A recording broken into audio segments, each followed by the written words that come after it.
Le 3 juillet, Jésus dit: Vous m'avez élevé de somptueuses cathédrales, et la croix de mon Fils proclame partout notre bonté et votre sujétion. Mais la parole de la croix correspond-elle à celle de votre âme?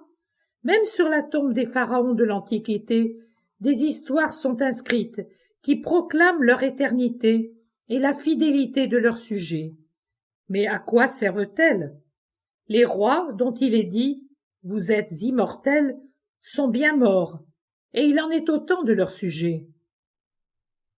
Poussière, mort, oubli, néant. Voilà la réalité, et les mots crient de vaines professions de foi sur des tombes. N'en va-t-il pas de même pour vous?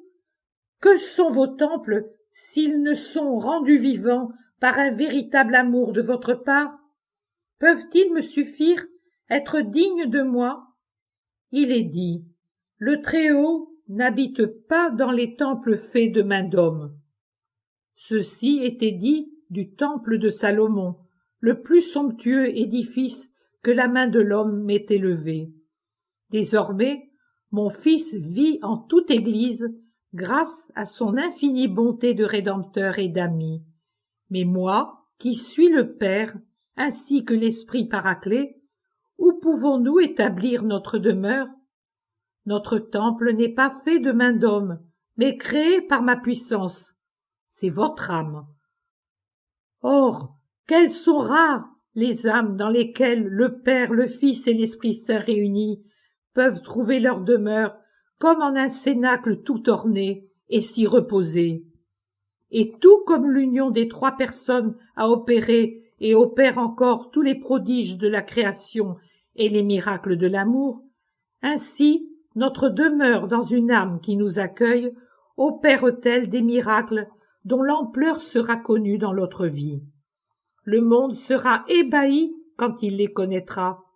Quelle humiliation ce sera pour ceux qui se seront crus grands, sages, puissants, et auront critiqué, contrecarré ou tourmenté les âmes que nous avons en prédilection, lorsqu'ils s'apercevront que ce sont ces dernières qui possédaient la sagesse, la grandeur et la puissance, puisque nous étions en elles.